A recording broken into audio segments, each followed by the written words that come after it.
Hey there everybody, doing some more work on my Fairbanks Morse Model Z 3 horsepower. Got the carburetor all set and ready to go. I figured I would talk about it a little bit, tell you what I did. Firstly, this is a replacement carburetor I bought. The initial, or the original one, had a frost crack on the starting fuel bowl, and also it seemed like this was a model that didn't have. Let's see, you can't really get the light in there just right, but there was no, even though there's a hole on the outside, there's no drilling on the inside for the starting fuel needle, which is here. That carburetor just didn't have the option, so I bought this one, which did have that screw in it, that fuel screw for the starting gas reservoir.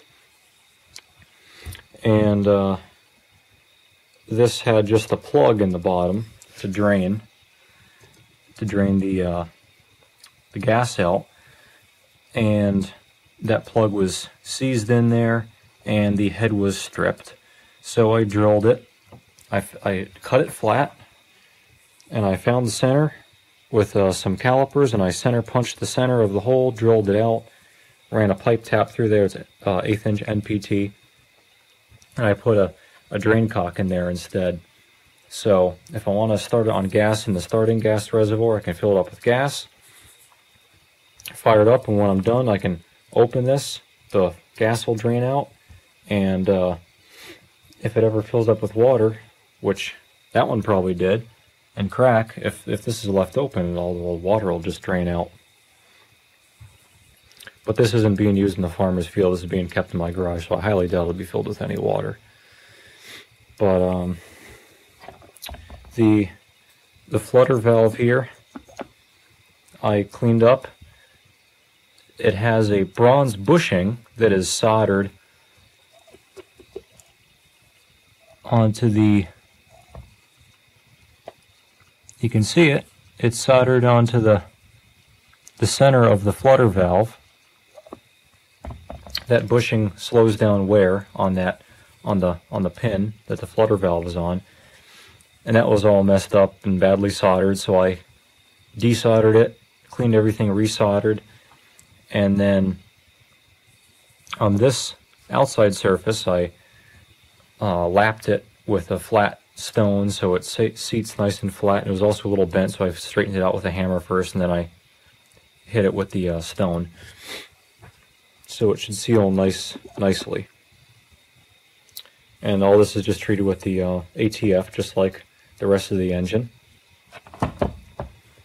The main fuel screw set in there, and there's just a stub of a line coming out. Best I can tell, that's how they were, and you just put a union, a female-female tube union on that little short stub, and that other line would go to your tank. Doesn't seem like a great design to me, but that's just how they came.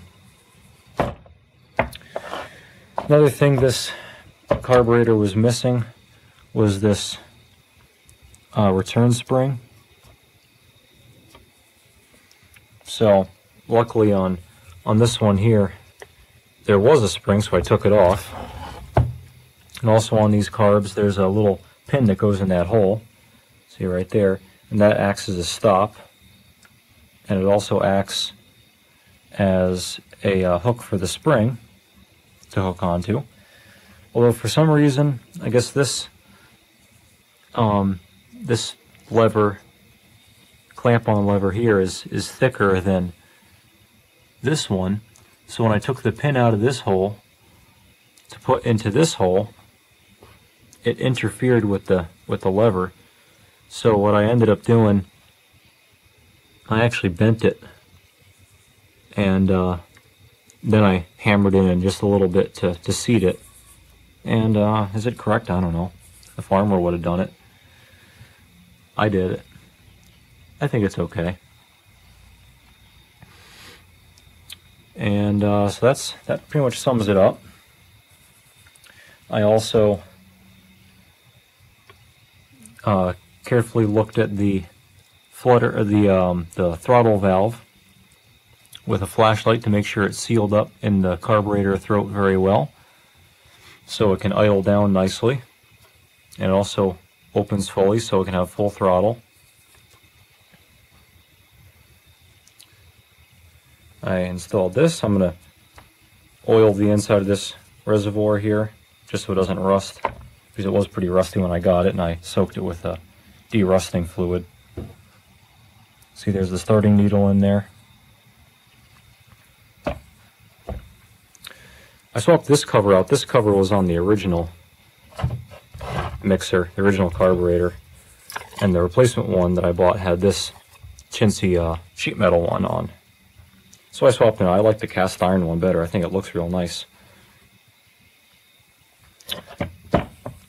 So that's about it. I'm going to put it on my engine probably tomorrow, and it'll be ready to go. Because here it is right now. I just put the magneto on and ran a spark plug wire. I made these little brass spark plug wire brackets.